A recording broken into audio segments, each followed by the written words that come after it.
제가 지난주에 그 심리학 용어로 여러분들과 함께 그 링겔만 효과라는 책임전가 효과라고도 해야 되겠죠. 링겔만 효과에 대해 잠깐 나눴는데, 줄다리기를 통해서 한 사람이 줄을 당길 때와 여러 사람이 당길 때 힘이 덜 쓴다, 뭐 이런 이야기를 나눴습니다. 오늘은 이와 비슷하지만 또 다른 측면을 보여주는 제노비스 신드롬이라는 또 유명한 심리학 용어가 있습니다. 이걸 우리나라 말로 이제 번역한다면 방관자 효과다, 이렇게 볼 수가 있는데요. 링겔만 효과가 일과 어떤 책임에 대한 다른 사람에 대한 그 책임을 전가하는 것이라면, 이 방관자 효과는 위급한 상황에서 남을 돌아보지 않는 그런 도덕적인 어떤 무관심, 그것을 꼬집는 그러한 개념이다, 이렇게 볼 수가 있겠습니다. 이 용어는 1964년에 미국 뉴욕에서 발생한 실제적인 사건 때문에 생겨난 용어입니다. 키티 제노비스라는 그 뉴욕에 살고 있던 여성이 새벽에 집으로 귀가하는 도중에 강도에게 습격을 당하게 됩니다. 그녀가 이 강도에게 30분 동안 넘도록 저항하면서 비명을 지르고 살려달라고 외쳤는데, 당시 주변의 아파트에 불이 켜지면서 내다본 목격자가 38명이나 됐음에도 불구하고 아무도 119에 신고하거나 아니면 도움을 주거나 그런 사람이 한 명도 없었다는 거예요. 결국 그녀는 30분 동안 비명을 지르다 사망하게 되었고, 나중에 이 38명이라는 목격자는 다소 과장된 숫자라고 신문의 정정 보도는 나왔지만, 이 사건이 현대 도시인들의 어떤 무관심과 그리고 소외에 대한 그런 사례를 상징하는 충격적인 사건으로 남게 되었습니다. 미국에서도 이 제노비스 신드롬이라는 용어가 생긴 다음에 영화와 책으로 굉장히 많이 소개가 되었어요. 여러분들이 조금만 찾아봐도 알 수 있고, 우리나라에도 2018년도에 제가 오래전에 봐서 영화 그 내용은 생각이 나지만 누가 주인공인지 모르겠는데, 그 목격자라는 영화를 가지고 그 강도당한 사람을 방관했던, 그리고 그 사람과 싸우는 그런 영화를 이 주제로 만들었던 기억이 있습니다. 그 당시에 이 모습을 보고 미국의 그 유명한 심리학자였던 달리와 라타네가 이 제노비스 현상을 연구하면서 두 가지의 결론을 내게 되죠. 왜 이런 일이 발생했을까? 하나는 서로가 서로를 책임지지 않겠다라는 책임의 분산입니다. 그러니까 사람들 마음속에 양심이 있기 때문에 나도 신고해야 되지 않을까, 그런 마음이 있지만 나 말고도 사람이 많은데 내가 왜 이 귀찮은 일을 해야 돼? 나도 지금 바쁘고 힘든데 내가 왜 여기에 관심을 가져야 돼? 이렇게 다른 사람이 여유롭게 시간 되는 사람이 할 거야, 그런 어떤 마음을 가짐으로 내가 하지 못하는 일에 대한 심리적인 그 양심의 부담을 더는 것이다, 이렇게 이야기합니다. 그래서 사람이 많은 것이 좋은 것이 아니라 관심 갖는 사람이 있어야 한다는 얘기죠. 이 두 번째는 조금 어려운 이야기인데, 군중적인 또는 대중적인 무지다, 이렇게 이야기해요.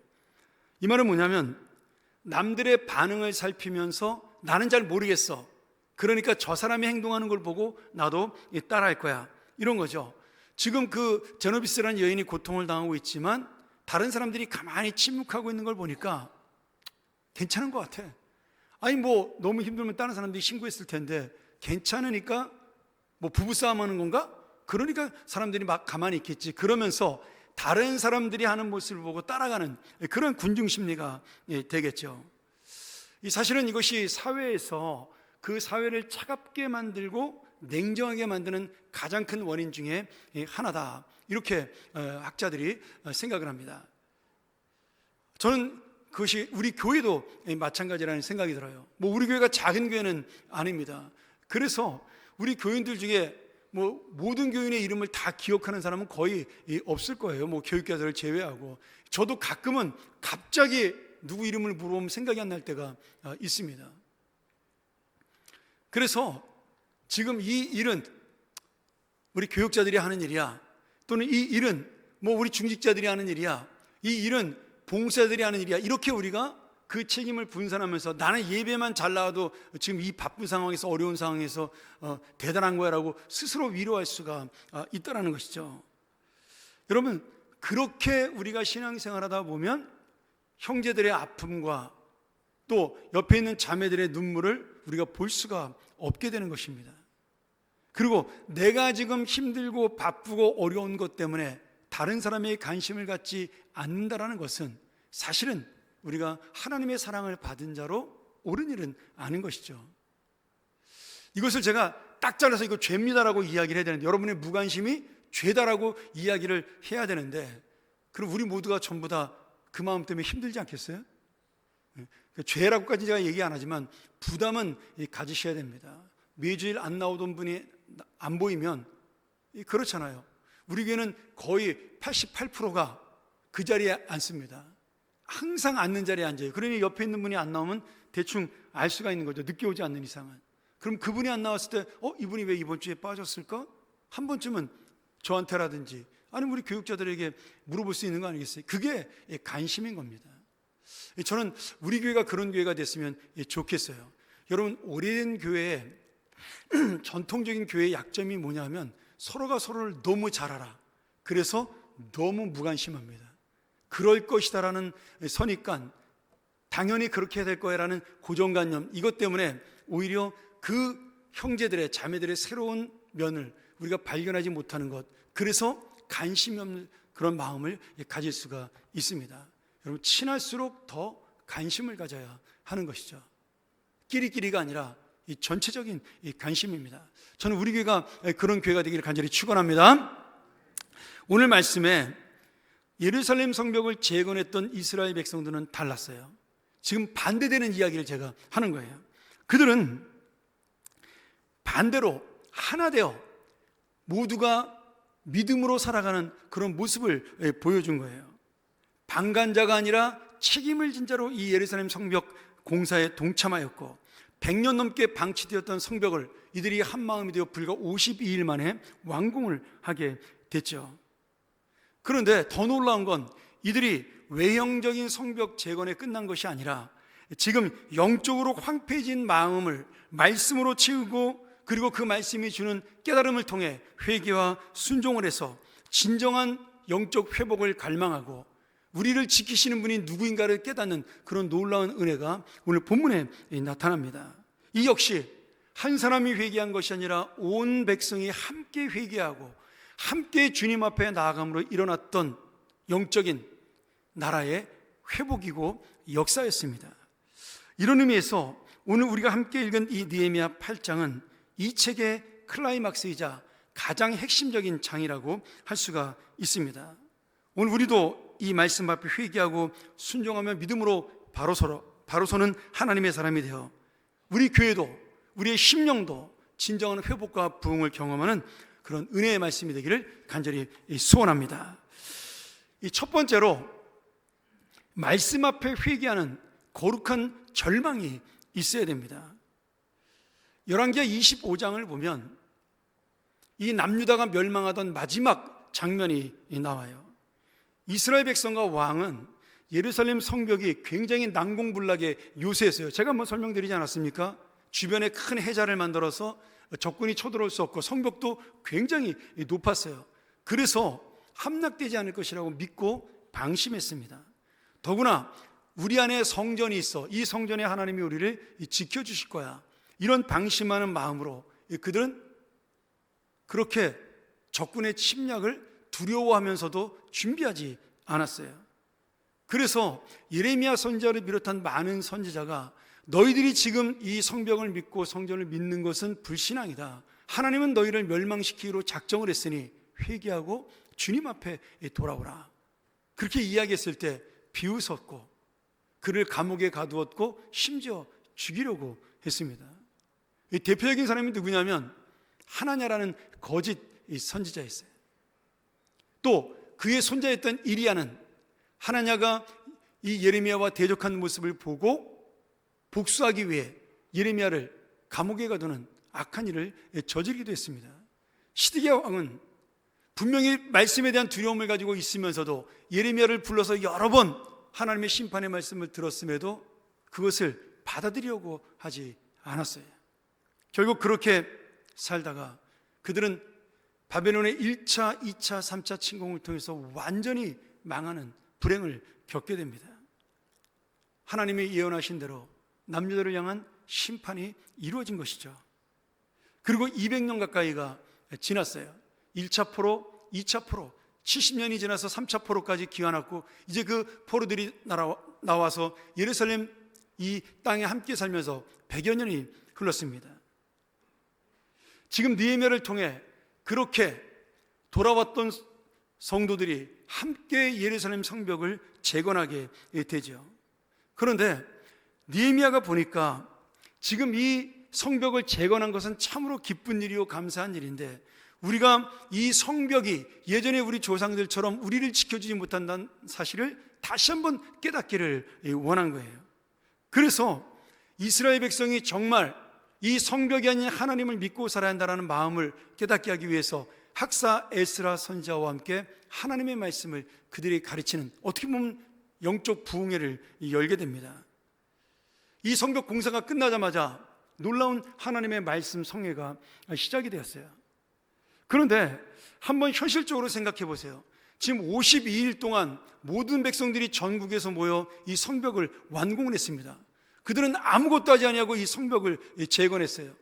그러면 그동안 방치되었던 가정, 자신의 생업에 무슨 문제가 생기지 않았겠어요? 그러니 지금 52일 동안 노동을 했던 그 백성들은 돌아가서 좀 쉬기를 원했을 것이에요. 또는 그동안 돌보지 못했던 가정에 대한 미안함 때문에 빨리 돌아가서 아내와 자녀들을 보고 싶은 마음도 있었을 것입니다. 그런데 이런 현실에도 불구하고 모든 백성은 하나 된 마음으로 육신의 휴식보다 하나님의 말씀을 듣는 것을 최우선으로 생각하여 이제 영적으로 무너진 자신들의 믿음을 다시 세우는데 한 마음으로 간절함을 가지고 그 말씀 앞에 엎드리게 됩니다. 여러분, 우리가 가장 소중한 것, 가장 중요한 것, 가장 우선적인 것이 무엇일까요? 내가 지금 바쁘고 급한 일로 쫓기는 삶이 정말 여러분의 영혼과 여러분의 영원한 생명을 책임질 수 있는 그런 일인가요? 한번 돌아보세요. 내가 지금 가장 바쁘다고 생각하는 일, 가장 중요하다고 생각하는 일이 여러분의 영혼을 살리는 일이냐? 오늘 우리가 그 문제 앞에 다시 한번 이 바쁜 세상 속에 나를 돌아보는 믿음을 가질 때 저는 분명한 영적 회복이 있을 것이라고 믿습니다. 오늘 에스라가 율법책을 펴서 아마 신명기의 말씀이었겠죠. 그 백성들의 그 말씀을 전했어요. 그리고 그 말씀을 옆에 있던 레위인들이 하나님의 말씀으로 잘 해석을 해줬습니다. 백성들이 9절 말씀에 보니까 그 율법의 말씀을 듣고 어떻게 됐어요? 전부 다 통곡하고 울게 됩니다. 말씀을 깨닫고 그 말씀이 내 마음속에 들어오니까 자신의 그 죄가 너무나 적나라하게 드러난 것을 깨닫게 된 거예요. 그동안 무너진 것은 예루살렘 성벽이 아니라 내 영혼이었구나, 내 삶이었구나, 우리의 믿음이었구나, 하나님의 약속과 내가 소망을 잊고 살았던 이 세상에 대한 나의 욕심이었구나. 그들은 주님 앞에 엎드립니다. 그리고 다시 한번 깨닫습니다. 우리 조상들이 예루살렘 성벽을 믿고 전능하신 하나님을 믿지 못해 망했듯이 우리 또한 이 성벽을 믿고 사는 한 하나님께서 우리를 지켜주지 않을 것이다. 정말로 우리를 인도하고 보호하고 지켜줄 분은 누구인가를 깨달으며 하나님 앞에 전적으로 의지하고 매달리게 되죠. 오늘 여러분, 우리가 감당하기 어려운 일을 만날 때가 있습니다. 육신적으로 그런 어려운 일을 만날 수도 있고, 물질적으로 그런 어려움을 만날 수도 있고, 또 영적으로 그런 어려운 일을 만날 수도 있어요. 그러면 저는 여러분에게 회개하소서라고 외치지 못합니다. 근데 여러분은 깨달으셔야 돼요. 혹시라도 내가 하나님과 나와의 관계 속에 무슨 문제가 있기 때문에 하나님이 나를 깨닫게 하기 위해서 이 어려운 고통을 주시는 건 아닌가? 이 고통 속에 지금 하나님은 나에게 무엇을 원하실까? 여러분은 고민하셔야 돼요. 저는 여러분을 위로할 수밖에 없습니다. 그런데 여러분은 그 위로 속에 하나님이 진짜 나에게 원하는 것은 무엇일까? 내가 지금 하나님 앞에 바르게 살지 못했던, 아니면 하나님과의 어떤 관계 속에 내가 깨닫지 못했던 그 무엇이 나를 지금 이렇게 어려움 속에 빠져 깨닫게 하는 것인가? 여러분, 이것을 깨닫는 것이 바로 영적인 회복입니다. 그리고 저는 이 이스라엘 백성들의 통곡, 그 깨달음을 거룩한 절망이다, 거룩한 실망이다, 거룩한 낙심이다, 그렇게 믿습니다. 오늘 여러분, 이 세상이 주는 절망과 낙심은 우리를 파멸로 이끕니다. 그러나 말씀 앞에 나의 죄를 깨닫고 내가 정말 아무것도 할 수 없는 영혼이요, 죽을 수밖에 없는 그러한 죄인에 불과하다는 사실을 깨닫는 그 절망은 내 영혼을 다시 한번 주님 앞에 살릴 수 있는 출발점이요, 회복의 시작입니다. 할렐루야. 여러분, 우리가 예수를 오래 믿었기 때문에 이것을 깨닫지 못할 수가 있어요. 매일같이 예배를 드리고 매일같이 말씀을 듣기 때문에 오히려 이 영적인 절망을 깨닫지 못할 때가 많습니다. 그래서 말씀 앞에 날마다 엎드리는 것, 그 말씀이 내 마음에 들어왔을 때 그 말씀대로 살지 못함을 우리가 회개하는 그런 영적인 절망을 해야 한다는 사실이죠. 하나님, 나는 말씀대로 살 수 없는 죄인입니다. 오늘 내가 인생의 주인 되어 살았던 내 삶을, 내 교만을 회개하고, 우리 아까 장로님 기도하셨지만 한 주간 동안 예수를 주로 고백했지만 그 뜻대로 살지 못했던 내 인생에 대해서 우리는 주님의 은혜 없이는 아무것도 할 수 없는 무능한 존재요, 죄인이라는 사실을 고백하고 인정할 때 내 영혼 속에, 내 삶 속에, 내 인생 속에 새로운 역사는 시작이 되는 것입니다. 사랑하는 성도 여러분, 우리는 지금 어떤 성벽을 쌓고 있을까요? 오늘 여러분을 세우는, 여러분을 지키는 믿음의 성벽은 어떻게 세우고 있습니까? 내 자녀들에게 물려줄 이 세상의 성벽은 내가 잔뜩 준비해서, 은행의 성벽, 연금의 성벽, 많은 것들은 준비하려고 애를 쓰지만 정작 내 자녀를 살리는 그 영원한 생명의 성벽, 믿음의 성벽은 우리가 얼마나 준비하고 있는지요. 오늘 다시 한번 내가 어떤 성벽을 더 단단하게 쌓아야 될지, 그 어떤 성벽을 의지하고 살아야 될지 오늘 이 말씀을 통해 깨달음으로 진정한 주님의 회복으로 나아가는, 절망을 넘어 하나님의 정말 참된 인생으로 나아가는 축복된 믿음의 삶이 되기를 간절히 축원합니다. 두 번째로, 우리가 말씀 앞에 순종할 때 절망을 넘어 참된 기쁨과 힘을 얻게 됩니다. 이스라엘 백성들이 자신의 죄를 자복하며 거룩한 절망과 낙심 속에 통곡할 때 느헤미야와 에스라 선지자가 놀라운 선포를 해요. 10절 말씀에 보면 그 맨 마지막 말씀에 근심하지 말라, 여호와를 기뻐하는 것이 너희의 힘이니라, 이렇게 말씀하세요. 오늘 여러분, 느헤미야 8장 전체가 느헤미야서 전체의 가장 핵심적인 말씀이라면 이 10절 말씀은 8장에서 가장 중요한 말씀입니다. 여기에 근심하지 말라에 쓰인 히브리어 테아차브는 단순한 걱정이 아니에요. 염려가 아닙니다. 이것은 내 내면 가운데 내가 해결할 수 없기 때문에 흘러나오는 어떤 절망적인 그러한 근심이에요. 그래서 성경에 보면 창세기 3장에 아담이 겪는 노동의 고통, 하와가 겪는 죄를 짓고 그들이 하나님께 형벌을 받았던 해산의 고통, 이 모든 고통들이 바로 이 테아차브, 같은 염려예요. 이거는 이제 내가 평생 동안 짊어지고 가야 될 나의 고통이에요. 나의 문제예요. 그래서 이 고통과 상처와 수고를 지금 의미하는 이 단어입니다. 우리가 더 이상 하나님 앞에 회개하고 돌아온 회복된 영혼들은 이 고통과 상처와 수고에 매일 필요가 없다라는 거죠. 너희가 염려하지 말라라고 외쳤을 때 그 염려 가운데는 이제는 이 세상의 고통이 주는, 이 세상의 상처가 주는, 사람이 주는 아픔이 아닌 그 모든 것들을 이기고 이제는 하나님이 주는 기쁨 속으로 들어가야 할 것이라고 그렇게 선포하고 있는 것입니다. 지금 이 백성들이 내 힘으로 어쩔 수 없는 이 죄 때문에, 우리 조상들의 죄 때문에 죄책감에 짓눌려 마음이 찢어지고 아파하는 그런 고통을 겪고 있었어요. 또 우리가 이 죄 때문에 망하면 어떻게 하겠습니까? 라고 그들이 정말 해결할 수 없는 문제를 가지고 주님 앞에 엎드렸어요. 그래서 느헤미야가 너희가 이제 회개했으므로 너희의 죄 때문에 스스로 더 이상 상처와 고통 때문에 괴로워하지 말아라. 너희에게 진정한 회개가 이루어졌다면 이제는 하나님을 통해 너희에게 새로운 힘이 생길 것이다.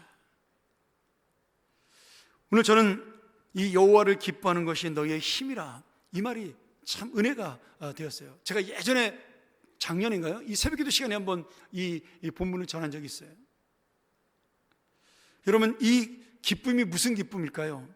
여호와를 기뻐한다, 그것이 너희의 힘이다 말했을 때 이 기쁨은 두 가지의 의미가 있는 것이죠. 하나는 우리의 마음으로, 내가 하나님을 믿음으로 그 하나님 때문에 내가 기쁜 것입니다. 내가 기쁜 거예요. 이 염려와 근심과 고통을 내려놓고 이제는 하나님 주시는 참된 기쁨이 내 인생 가운데 가득 차게 된 것입니다. 또 하나의 뜻은 이제는 하나님의 마음이에요. 그 회개한 우리의 모습을 보고 돌아온 자녀를 보고 이제 하나님께서 우리를 기뻐해 주고 있는 것이에요. 이렇게 하나님이 기뻐하고 내가 기뻐하는 것은 다른 것이 아니라 하나입니다. 내가 주님 앞에 바로 설 때 주님은 기뻐하시고 나는 그 주님을 보고 은혜를 받으며 인도와 보호를 받으며 나 역시도 기뻐하는 것이죠. 이렇게 우리의 기쁨과 하나님의 기쁨이 하나가 될 때 내 인생에 새로운 힘과 능력이 생겨나게 되는 것입니다. 오늘 여러분, 이 기쁨은 어떤 기쁨일까요? 내가 힘들고 어려울 때 이 기쁨을 놓칠 수는 있어요. 잠깐 동안 잊어버릴 수는 있어요. 그런데 다시 한번 내가 주님을 부르고 주님을 찾으면 이 기쁨은 다시 일어나고 내 안에 샘솟는 어떤 절망도 나를 무너뜨릴 수 없는 완전하고도 영원한 기쁨입니다. 이것은 마치 이 돌아온 탕자에 대한 아버지의 기쁨과도 같습니다. 제가 이 말씀을 보다가 이 기쁨이라는 단어를 보면서 뭔가 저에게 이 말씀이 와닿았어요. 그래서 누가복음을 한 번 더 살펴봤어요. 그랬더니 똑같은 의미더라고요. 탕자를 끌어안고 기뻐하는 아버지의 기쁨. 탕자가 어떻게 돌아오죠? 내가 지금 이 종들이 먹는 음식도 못 먹고 돼지가 먹는 지엽 열매 먹다 그것마저 떨어져 이제 굶어 죽게 생겼는데 우리 아버지 집에는 종들도 배불리 먹는데 내가 이제는 아버지께 면목이 없으니 돌아가 종으로라도 아버지 살게 해달라고 부탁을 해야 되겠다. 그리고 면목 없는 마음으로 아버지께 돌아와요. 그리고 고백하잖아요. 아버지, 내가 이제는 아버지의 아들이라 불리우는 것을 감당하지 못하겠습니다. 창피합니다. 그러니 저를 종으로 삼아주세요. 그때 그 아버지가 돌아온 아들을 부둥켜 안고 죽었던 내 아들이 살아 돌아왔나라고 기뻐했어요. 그리고 그 잃은 아들을 찾은 기쁨으로 잔치를 베풀게 되죠. 오늘 여러분, 돌아온 아들을 향한 아버지의 기쁨은 회복된 아들의 기쁨이 되었어요. 그리고 그 기쁨은 그 가정 전체의 기쁨이 되었습니다. 그래서 여러분, 하나님을 기쁘게 하는 내 믿음은 결국 나의 기쁨으로 돌아옵니다. 내가 면목 없는 죄인이고 내가 능력 없는 사람이고 아무것도 아닌 자라 할지라도 주님을 의지하고 붙드는 마음 하나로 주님을 부둥켜 안는 믿음으로 살아갈 때 하나님은 우리를 보고 기뻐하셔요. 저는 우리 아이들 키울 때 그런 기쁨을 누린 적이 있어요. 우리 큰아이가 기질 않고 바로 걸었습니다. 9개월 만에 걸었거든요. 근데 이 녀석이 나를 붙잡고 낑낑거리고 막 슬려는 얼굴이 시뻘개져가지고 슬려는 그 모습 보면서 제가 안타깝기도 했지만 너무 기뻤어요. 제 바지가랑이를 붙잡고 일어서려고 버둥버둥대는 그 모습이, 여러분, 그게 하나님이 우리에게 주시는 기쁨이에요. 내가 그 죄를 이기고 하나님 앞에 버둥대며 울부짖을 때 하나님은 그것이 기쁜 것입니다. 그 아이를 내가 안고 너무 좋아하니까 그 아이도 제 얼굴을 보고 좋아하는 그 모습, 그게 바로 우리의 기쁨이 하나 되는 거 아니겠습니까? 사랑하는 여러분, 오늘 우리가 이 기쁨이 충만하기를 소원합니다. 여러분이 하나님 앞에 다가가는 순간, 여러분의 죄를 회개하는 순간, 여러분의 문제와 아픔을 내어놓는 순간 하나님은 여러분을 기뻐해 주실 것입니다. 한 가지만 더 말씀드리고 말씀을 마치죠. 우리가 이 기쁨을 아는 자가 얻는 힘에 우리가 주목할 필요가 있습니다. 지금 느헤미야가 하나님을 기뻐하는 것이 너희의 힘이다라고 말씀하셔요. 근데 이 힘이 마우즈라는 히브리어인데 단순한 이것이 아닙니다. 그런 체력의 어떤 힘을 말하는 것이 아니에요. 우리를 영구하게 지키는, 영원토록 지켜주는 산성이고 요새고 도피성이고 견고한 성벽, 이 방어벽을 지금 힘이라고 표현하고 있는 겁니다. 여러분, 느헤미야가 이 마오즈라는 이 힘이라는 단어를 쓴 이유가 뭘까요? 이 성벽이라고 쓴 단어를 쓴 이유가 뭘까요? 지금 이스라엘 사람들이 믿어야 될 것이 지금 내 힘으로 완공한 예루살렘 성벽이 아니라는 거예요. 이스라엘 백성은 예루살렘 성벽을 쌓고 감동했어요. 기뻐했습니다. 이 성벽으로 이제는 우리가 안전해졌다고 생각을 했어요. 그러나 말씀을 깨닫고 나니 진짜 안전한 요새는 이 돌벽이 아니라 하나님이었어요. 우리를 지키시고 인도하시고 붙드시는 진정한 성벽 되시고 진정한 요새신 하나님이 우리의 힘이요, 그들의 힘이었습니다. 오늘 우리를 향한 하나님의 기쁨, 우리를 용서하시고 품으시는 그 은혜가 바로 우리의 진정한 힘과 요새, 그리고 마우즈가 되는 것입니다. 사랑하는 성도 여러분, 저는 이게 바로 우리가 믿고 있는 복음의 능력이고 복음의 은혜라고 믿습니다. 우리의 힘은 내 의로움이나 내 성취에서 나오잖아요. 저는 가끔 그 생각이 들어요. 무엇인가를 이루었다라고 자랑하고 싶은 마음이 생길 때가 있습니다. 저도 마찬가지예요. 근데 하나님 앞에 내가 무엇인가를 이룬 것, 내가 무엇인가를 성취한 것, 그것이 무슨 의미가 있을까요? 요새 제 핸드폰으로 매일같이 6월달에 지방선거 나는 분들이 얼굴도 모르고 이름도 모르는 분들이 막 여러분들만 많이 받아볼 거예요. 뭐 출판 기념회 한다, 한다 그러면서 날라와요. 그러면서 자기가 뭐 이렇게 했다는 공로를 내세우면서. 근데 제가 그걸 보면서 그래서 이것이 우리에게 어떤 도움이 되었을까? 여러분, 여러분이 갖고 있는 능력으로 이 땅에 그 무엇을 세웠던 그것이 하나님에게 무슨 의미가 있겠어요? 불면 날아가는 것에 불과한 것이죠. 그런데 우리는 그것을 나의 힘이요 능력이라고 자랑하고 살아요.